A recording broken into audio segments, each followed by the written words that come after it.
안녕하세요. 통일담담의 조수빈입니다. 북한 인권이라는 좀 다소 무거울 수 있는 분야에서 90년대생으로서 좀 새로운 모습을 보여주고 있는 분이 있죠. 북한인권정보센터 송한나 센터장님과 함께 2회 걸쳐서 북한 인권에 대한 이야기를 들어보고 있습니다. 또 심하연 씨도 함께 나와주셨고요. 자, 지난주 북한 인권 실태 또 어떻게 뛰어들게 됐는지까지 얘기를 좀 들어봤는데, 북한 인권이 사실 뭐 유린되고 그런 게 상당히 오랜 기간이지만 최근 들어 특히 눈여겨볼 대목이 있다고요? 최근에 오신 북한 이탈 주민들이랑 이런 조사를 하고 인터뷰를 하면 예전에는 정말 살기 위해서, 생존하기 위해서 먹을 게 없어서 넘어왔다면 최근에 오신 분들은 한국 드라마를 봐서 아니면 라디오를 들어서 외부를 보는 시각이 달라지면서 탈북하게 된 분들이 점점 많아졌다라는 거는 아마 두 분 잘 아실 것 같습니다.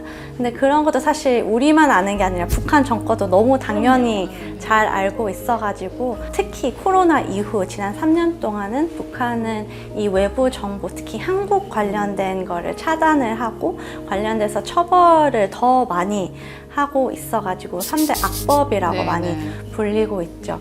그거 관련돼서 발생하고 있는 이런 인권 침해랑, 저희는 또 책임 규명이랑 관련돼서 일을 하고 있는 단체로서 어떤 기관이, 어떤 조직이 관련한 인권 침해에 대해서 책임을 가져야 될지에 관련된 연구와 조사도 진행을 하고 있습니다. 저는 너무 가슴 아팠던 게 그거를 뭐 반동 뭐라고 하죠? 사상법이라고 하나요? 제가 최근에 본 뉴스가 중학생인데 맞아요. 한국 드라마를 봤다는 이유로 총살을 시킨 거예요. 우리가 알잖아요. 애들 키워보니까 얼마나 어린 애들입니까? 철이 없는데 그런 얘기들 들도 너무 가슴이 아팠고, 또 한 가지 또 제가 느끼는 거는 중국이 탈북민을 대하는 태도가 날이 갈수록 더 뭐라고 해야 돼? 매정하다고 해야 될까? 비정하다고 해야 될까요?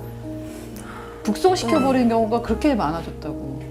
사실 지난 10년 동안에는 조금 봐주기도 하고 개선되고 있었다는 생각도 하고 있었습니다. 중국도 사실 인권 문제가 좀 더 많아지고 자국민들을 조금 더 통제를 하고 감시를 하면서 북한 사람은 놔줄 수가 없는 거죠. 북한 이제 소수자들인 거잖아요. 중국 사람들 중에서 가장 소외를 받고 있는 분들이라서, 코로나 때는 3년 동안 북한이 안 받고 있었잖아요. 국경을 완전히 봉쇄를 하고 있어가지고 3년 동안 어떻게 보면 대기를 하고 있었던 2,000명 정도가 지금 구금이 되어 있는데, 지난 11월부터 처음에는 600명 송환을 하고 계속 몇 명씩 이제 다시 송환을 하고 있다고 하는데, 정말 마음이 아픈 거는 중국에 10년, 20년 살던 분들이에요. 북한에 대한 기억이 거의 없고, 사실 저보다 어렸을 때 북한을 떠나서 강제 결혼, 인신매매 당해서 중국에 있다가 이런 분들이 잡히는 거죠. 저희가 작년에 북송이 될 거다라는 소식을 듣고 미국 의회에 가서 청문회를 하고 관련돼서 제가 증인으로 서서 미국 정부한테 요청을 했었고요. 막아달라.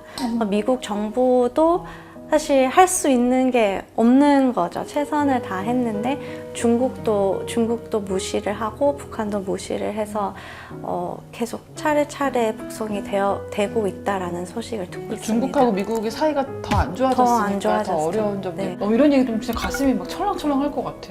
나였다면 생각해봐요. 올 때 잡히지 않게끔 해달라고 그렇게 간절히 기도했거든요. 근데 만약에 잡혔을 경우 어떤 수모를 받는다는 걸 아니까 일단 넘어오고 너무 많이 잊고 산 것 같아요. 안타까운 일입니다. 국제사회에도 많이 접촉을 하실 거예요. 아무래도 뭐 영국에서 오시기도 했고, 뭐 영어도 자유로우시고 또 이런 활동을 오래 하셨으니까, 국제사회는 북한 인권에 대해서 어떻게 바라보고 있고, 또 거기에 대해서 북한은 반응이 있는지 궁금한데요. 네, 한국에서는 북한 인권이 되게 어떻게 보면 정치화된 이슈고, 한 분류의 사람들만 북한 인권에 대한 관심을 갖고 있다고 하면, 국제사회에서는 당연히 다뤄야 될 문제고, 사실 어느 이 이슈보다 가장 심각한 거라는 거는 다 인정을 하고 있는 것 같아요. 북한 인권에 대해서를 얘기를 해야 되나 안 해야 되는 거에 대해서 고민 1초, 0.1초도 안 해요. 오히려 당연히. 우리가 고민하는 것 같아요. 네.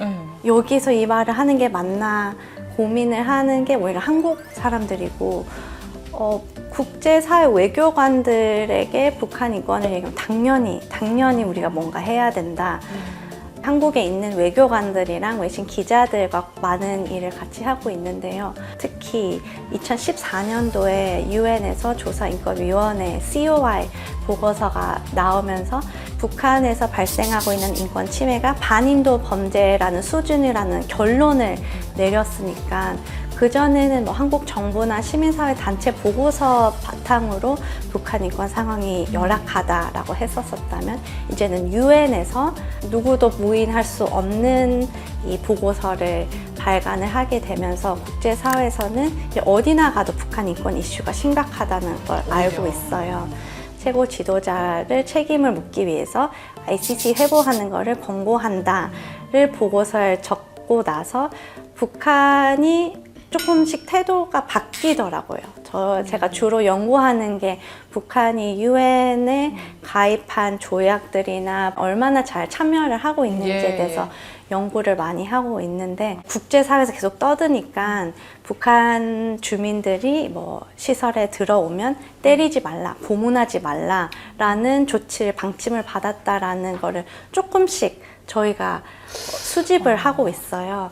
저희는 이런 인터뷰를 하고 연구하면서 변화가 조금씩 있다라는 걸 확인. 화제가 됐던 게 2021년에 북한 대사와 치렀던 설전 유엔 고위급 정치 포럼에서 북한 외교관에게 북한의 뭐 장애인, 아동, 여성들이 인권 침해를 받는 거 이걸 직접 지적을 했다고요. 국제협력국장으로 일을 좀 오래 했었습니다. 그래서 제가 주로 맡은 일은 북한 인권 이슈를 어떻게 국제사회에 알릴 수 있는 것을 굉장히 고민을 많이 하고 북한도 역시 유엔 회원국가로서 SDGs에 동참을 하겠다라고 약속을 한 바가 있습니다.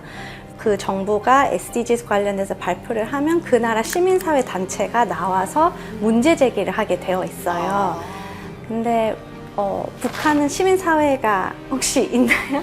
들어본 적도 없어요. 없죠. 그렇죠. 진정한 시민사회 목소리를 내기 위해서 저희 한국에 있는 단체들이 같이 연합을 해서 일단 넣어보자. 우리는 북한 시민사회 단체는 아닌데 일단 해보자. 북한이 계속 잘하고 있는 거에 대해서만 발표를 하는 거예요. 근데 잘하고 있는 거는 뭐 인정할 수가 있겠지만 그래도 북한에서 가장 소외되어 있는 장애인들, 아동들, 여성들 위해서 뭘 하고 있는지에 대해서 질문을 하니까 김성 대사가 왜곡된 사실 바탕으로는 답변하지 않겠다. 왜곡됐대. 뭐 그냥 오리발칙 내리는 건 북한 전법이죠. 좀 당황하시더라고요. 그렇죠. 이런 질문 받을 거라고 생각지도 못하셔가지고. 한국에서도 나이가 어리다는 게 장점이기도 하고 또 힘들 때가 많습니다. 센터 장으로서 어떻게 느끼고 계세요? 한 단체 장으로 활동한다는 것에 대해서. 네, 많이 외롭죠.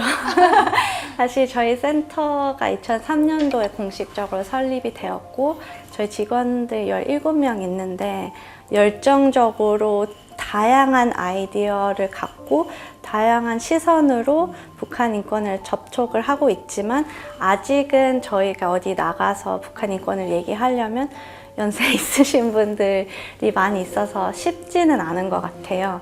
이 북한 인권도 어떻게 보면 좀 트렌디하게 좀 젊은 시각으로 젊은 세대가 이끌어갈 수 있을지에 대해서 고민을 많이 하고 있는 시점입니다. 사람을 구하겠다는 소명의식이 없으면 참 하기 힘들겠네요.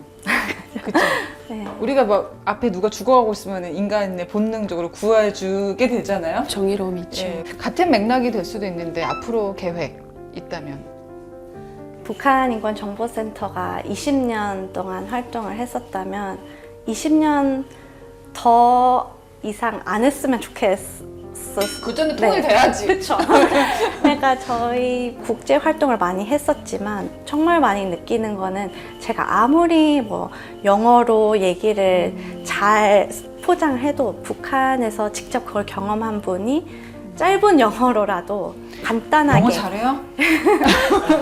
이게 훨씬 더 그런 임팩트가 있더라고요. 그래서 이 북한 인권 활동이 저희만 혼자서 하는 게 아니라 같이 당사자들과 북한 이탈 같이 하는 단체가 되었으면 좋겠어요. 전 그 생각도 해봤어요. 북한 이탈 주민이 어떻게 보면 지금 도와주시는 입장이고 도움을 받는 입장인데 이렇게 정착을 잘 하시는 분들이 또 참여해가지고 다시 도움을 주는 입장이 되면 어떨까?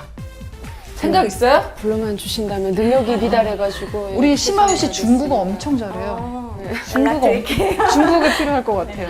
매 회마다 큰 감동 느끼고 제가 정말 세례받고 가는 기분이라고 해야 될까요? 저도 울림이 항상 많이 가지고 갑니다. 자, 지난주에 이어서 오늘까지 송한나 북한인권정보센터장님과 함께 북한 인권에 대해서 이야기를 나눠봤습니다. 북한인권정보센터 우리 구독자님들도 많이 기억해 주시고 많이 응원해 주시고 또 후원까지 해주시고 참 좋겠다라는 생각을 해봤습니다. 자, 통일 담담은 다음 주 더 담담하고 또 의미 있는 통일 이야기로 돌아오도록 하겠습니다. 통일 담담.